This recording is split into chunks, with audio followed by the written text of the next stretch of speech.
semuanya, balik lagi di channel YouTube aku. Di video kali ini aku nggak mau yang makeup-makeupan. Di video kali ini aku mau sharing pengalaman aku kena COVID-19. Jadi aku mau cuman sekedar sharing aja sih ke kalian gimana rasanya kena COVID-19 itu tuh kayak gimana gitu. Semoga kalian tuh nggak ngalamin apa yang aku alamin.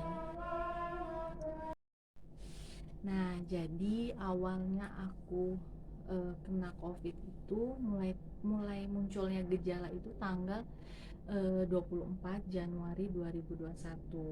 Nah, pada hari itu aku ngalamin gejalanya itu demam sama sakit kepala. Jadi hari itu tuh demam sama sakit kepala.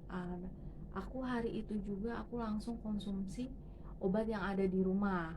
Waktu itu aku konsumsi yang obat yang ada paracetamolnya. Di situ aku itu minum Prokol karena memang di rumah itu adanya cuma itu. Nah, alhamdulillah pas aku minum Prokol itu eh, panasnya turun tapi pusingnya itu masih masih ada gitu kan. Di situ aku masih ya paling mungkin masuk angin kali ya gitu, pikirannya masih positif aja deh, nggak ada mikir-mikir ke COVID. Nah, pusingnya itu kan waktu itu hari itu masih ada, jadi aku minum lagi lah itu si obat yang semalam aku minum itu. Alhamdulillah pusingnya hilang. Setelah aku minum obat itu pusingnya hilang. Nah, setelah aku minum obat untuk yang kedua kalinya itu, pusingku hilang, panasku juga hilang, panasku pokoknya juga hilang gitu kan. Tapi indera penciuman itu rada kayak bermasalah gitu loh. Jadi aku kayak ada bau sesuatu, tapi nggak tahu itu baunya bau apa gitu kan. Tapi di situ aku masih positive thinking aja karena waktu itu masih bisa nyium aroma-aroma itu, aku masih bisa nyium gitu kan. Nah, singkat ceritanya, kebesokan harinya lagi aku mandi, tapi harusnya itu kan kecium bau sabun ya kan, sabun itu nggak kecium sama sekali, sabun, sampo, pokoknya pengharum ruangan kamar mandi pun juga aku nggak nyium waktu itu. Jadi eh, aku di situ langsung seketika, aduh kok nggak kecium ya baunya, itu jangan-jangan gue covid nih kan, demam kemarin apa jangan-jangan gue covid. Oke, di situ aku berusaha tenangin diri aku sendiri gitu kan. Terus aku langsung ke kamar, selesai mandi tuh aku langsung ke kamar, aku langsung ciumin minyak kayu. Nah, aku cium minyak kayu putih, minyak telon anakku, terus cium-cium deodoran, cium-cium parfum, itu semuanya nggak kecium semua. Akhirnya singkat cerita lagi, aku langsung ngomong sama suamiku. Aku bilang sama suamiku, ya kok aku nggak bisa nyium apa-apa nih gitu kan. Terus kata suamiku, kok bisa? Ya nggak tahu gitu kan. Takutnya covid doang nih gitu, kalau kata suamiku kayak gitu kan. Terus abis itu aku langsung tanya balik sama suamiku kan, gimana nih, kamu ada yang dirasa nggak gitu kan, ada kayak pusing panas apa enggak gitu. Pas hari itu dia jawab itu enggak. Dia bilang enggak, aku nggak ada panas, nggak ada pusing gitu. Nah, kebesokan harinya baru dia demam. Nah, di situ kayak aku semakin semakin positif aja nih, kayaknya nih gue benar-benar kena covid nih gitu kan. Akhirnya pas suamiku demam sama pusing, aku langsung minumin dia obat yang sama kayak yang aku minum kemarin gitu kan. Tapi suamiku nggak turun-turun panasnya, nggak, pusingnya juga nggak mendingan gitu kan.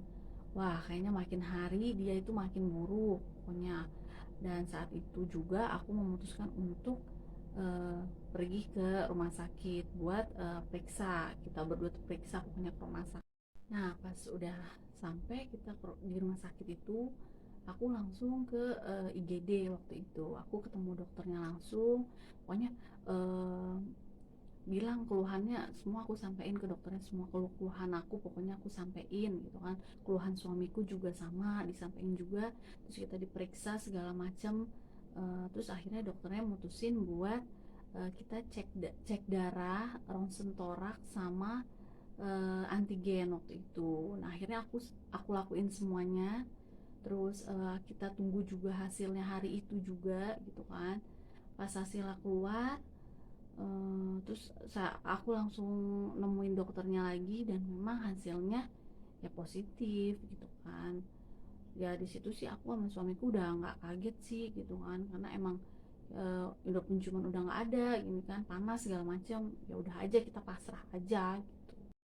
Habis itu dokternya juga nyaranin kan kita, karena memang hasilnya udah positif, jadi dokternya nyaranin ya udah isolasi aja di rumah 14 hari gitu kan. Ya udah, aku isolasi di rumah. Terus dokternya juga waktu itu ngasih obat banyak banget ya, pokoknya obat-obatan yang buat kita konsumsi gitu kan. Nah, kalau aku maksudnya kalau aku mendingan, maksudnya aku gejalanya tuh ringan banget, pokoknya cuman kayak pusing sama lemesnya aja dan cepet capek sih sebenarnya. Nah kalau suamiku ini yang gawat, makin hari panas tuh nggak turun-turun, pokoknya 7 hari berturut-turut, pusing juga sama, pokoknya makin hari dia itu makin ada timbul gejala baru gitu loh. Suamiku itu minum obat yang dikasih dokter yang di rumah sakit pertama ini nggak mempan sama sekali gitu kan. Akhirnya sampai waktu itu suamiku rada sesek napas, jadi aku mutusin buat bawa dia ke rumah sakit, tapi rumah sakitnya berbeda dari rumah sakit yang sebelumnya. Di situ aku bawa suamiku langsung masuk IGD juga, diperiksa juga sama perawatnya, dan aku sampein ke perawatnya kalau memang kita positif COVID. Dan waktu itu dicek kadar oksigen suamiku 98%. Udah gitu si perawatnya itu nyaranin aku buat langsung aja ketemu sama dokter paru di Poli Paru waktu itu. Akhirnya aku daftar, terus kita ketemu sama dokter parunya, diperiksa juga suamiku, dan ternyata dicek kadar oksigennya lagi itu suamiku kadarnya itu makin turun jadi 92%. Nah, dari mimik wajah dokternya ini kayaknya harusnya itu suamiku di isolasinya kayaknya di rumah sakit, tapi mungkin masih bisa buat isolasinya itu di rumah. Jadi dokternya cuma saranin bed rest total aja ya gitu kan, jangan terlalu banyak gerak. Tapi sewaktu-waktu misalkan gejalanya makin parah, terus suamiku gejala apa sesak napasnya itu makin makin parah, langsung aja dibawa ke sini lagi kata dia kayak gitu. Akhirnya ya oke gitu kan, aku okein aja gitu kan, ya terserah dokternya maksudnya kasih solusinya kayak gimana. Akhirnya udah kita keluar ruangan, kita tunggu obat dan kita pulang. Nah selanjutnya setelah berobat yang kedua kalinya ini, suamiku alhamdulillahnya ya makin membaik gitu kan. Ya aku nggak tahu karena memang dari obatnya atau memang virusnya udah makin melemah melemah melemah gitu kan, aku nggak tahu deh kalau soal itu. Yang pasti alhamdulillah suamiku makin membaik waktu itu, dan kita menyelesaikan isolasi mandiri kita di rumah selama 14 hari. Nah udah sesudah 14 hari itu suamiku kan kerja, jadi ya harus swab ulang nih gitu kan. Aku pun juga sama swab ulang gitu kan. Hasil swab pertama pasca isolasi ini hasilku sudah negatif, tapi suamiku masih positif gitu kan, jadi belum bisa masuk kerja. Akhirnya kita tunggu lagi nih, kalau nggak salah semingguan lebih gitu kan, semingguan lebih suamiku swab ulang gitu kan, dan alhamdulillahnya hasilnya udah negatif gitu kan. Jadi dia bisa dapetin surat keterangan sehat sama hasil swabnya kan udah negatif kan, jadi udah bisa masuk kerja lagi gitu kan. Karena syaratnya dari perusahaan ya dapat surat keterangan sehat sama hasil swabnya udah negatif buat bisa masuk kantor lagi gitu.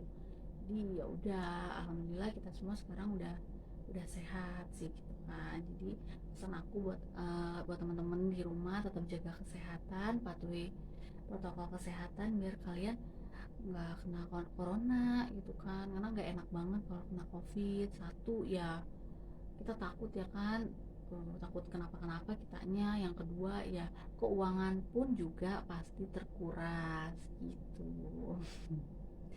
Nah, terima kasih ya buat kalian yang udah mau nonton dan dengerin cerita aku gitu kan.